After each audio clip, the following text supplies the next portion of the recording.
Do you think God is really pro-life? Because there's a passage in Numbers 5 that begs to differ.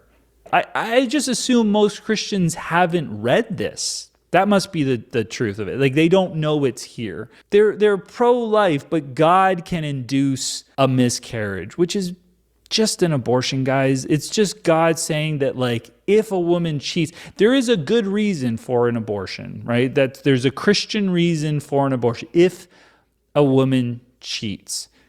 What? Bro, what are you talking about, man?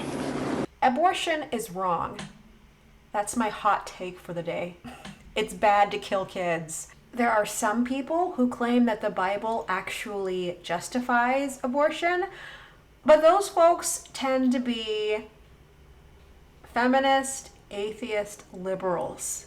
And so I have a hard time trusting their reasoning on most things. But they do raise some very good questions about the more unsavory passages in the Bible. And Numbers chapter 5 is very, very, very difficult at a certain point.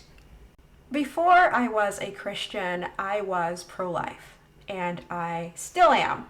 I prefer for children to be alive. So you can imagine my surprise as I'm reading through the Bible for the very first time, and I come to Numbers 5, and God's punishment for an unfaithful wife is having her drink a glass of what appears to be fetus poison.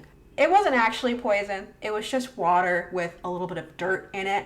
But if a husband suspected his wife of cheating, he would take her to the temple and the priest would have her drink this concoction.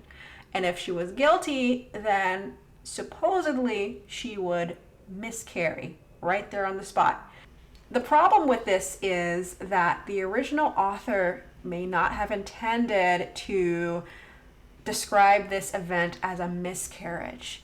The NIV is not a literal translation of the Bible. It is very modern, it's easy to read, but not all of the ideas are communicated in the same way that the original authors communicated it. When the NIV is talking about the consequences of a guilty woman drinking this potion, it says that the Lord will make her womb miscarry and her abdomen swell. But if you read a literal translation of this event, it paints a different story.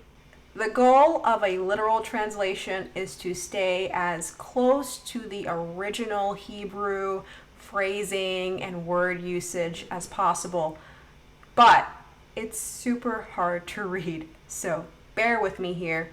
We're starting in Numbers chapter 5, verse 19, and we're going to stop at verse 22. And the priest has caused her to swear, and has said to the woman, if no man has lain with you, and if you have not turned aside to uncleanness under your husband, be free from these bitter waters which cause the curse. And you, if you have turned aside under your husband, and if you have been defiled, and a man commits his intercourse with you besides your husband, then the priest has caused the woman to swear with an oath of execration. And the priest has said to the woman, Yahweh gives you for an execration and for a curse in the midst of your people. And Yahweh is giving your thigh to fall and your belly to swell, and these waters which cause the curse to have gone into your bowels, to cause the belly to swell and the thigh to fall. And the woman has said, Amen, amen.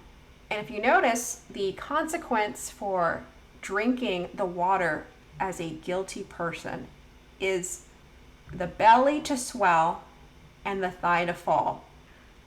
I don't know what this phrase means.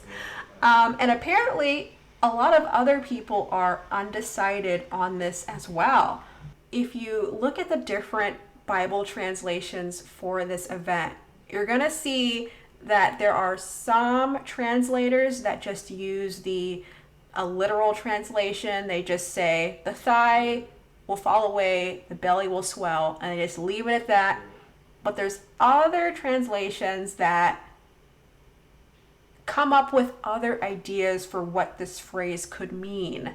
And I'm going to read. Oh, I showed you guys my secrets. I don't want to do that. Okay. I'm going to read through a few of these different translations because honestly, they are all uniquely hilarious in their retelling of this event. For all you King Jamesers out there, the KJV says, "And this water that causeth the curse shall go into thy bowels, to make thy belly to swell, and thy thigh to rot. And the woman shall say, Amen, Amen." Very fancy, very proper. The New Revised Standard Version is a bit more graphic. It says, "Now this water that brings the curse into your bowels and make your womb discharge, your uterus drop. And the woman shall say, Amen, Amen." So, a bit of a different take there. And the Complete Jewish Bible says, "May this water that causes the curse to go into your inner parts and make your abdomen swell and your private parts shrivel up." And the woman is to respond, "Amen, Amen." So there's different takes on this passage, as you can see. There is uterus dropping, there is private part shriveling. There's even one that implies that the person's legs shrivel up. Where's the leg one? Yeah, the basic English version of the Bible describes the curse as disease of the stomach and wasting of the legs. So it's all bad stuff, no matter which version you believe the most. I do want to point out that the NIV is one of the only Bible translations that uses the word miscarry to describe this event. So I'm wondering how they came to that conclusion. I don't think that God was inducing a miscarriage in this passage. People are not allowed to go into the temple if they have a discharge of any kind. And so for me, I don't think that God would induce a messy sort of miscarriage in the temple. I think we get a clue about what happens to the guilty woman who drinks this potion when you read about what happens to the innocent woman who drinks this potion. In Numbers 5, verse 28, it says, "If the woman be not defiled, but be clean, then she shall be free, and shall conceive seed." So I think this punishment has more to do with a woman's fertility. The miscarriage thing doesn't even really make sense when you consider that not every woman who would have cheated would be pregnant at that very moment. So it wouldn't always work with everyone. But if it was a fertility thing, then it could work on any woman who came up and was guilty. So I think it is more likely that the punishment involved being made barren, and that was a really, really big deal back in those days.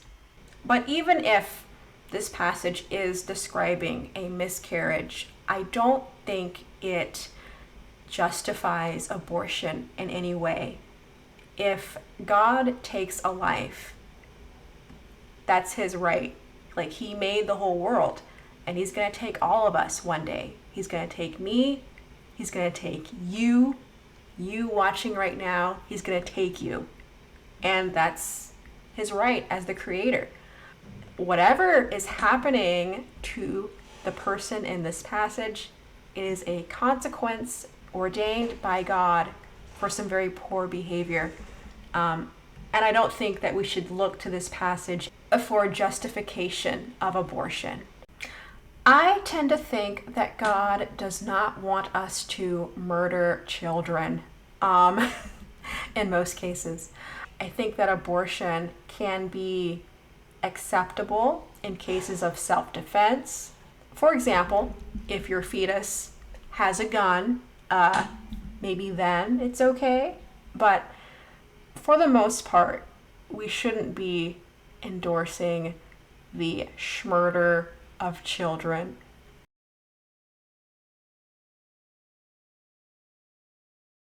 This man thought he was cute. He thought he was eating by painting God out to be some nefarious abortionist. But in reality, he just exposed that he didn't bother to read the majority of Bible translations that describe this event differently. Or maybe he did, and he just wanted to use the translation that made God appear the most mean in that particular passage. My biggest takeaway from all this is to read other Bible versions other than the NIV. I'm not trying to say that the NIV is bad. I have and read an NIV Bible because it's easier to read than the more literal translations of the Bible. But it's good to cross-reference with literal translations of the Bible, such as the King James Version. I'm not one of those KJV only folks, but it is better and more accurate than many other versions. So, with that being said, I hope you guys have a good day, and I will see you on another one.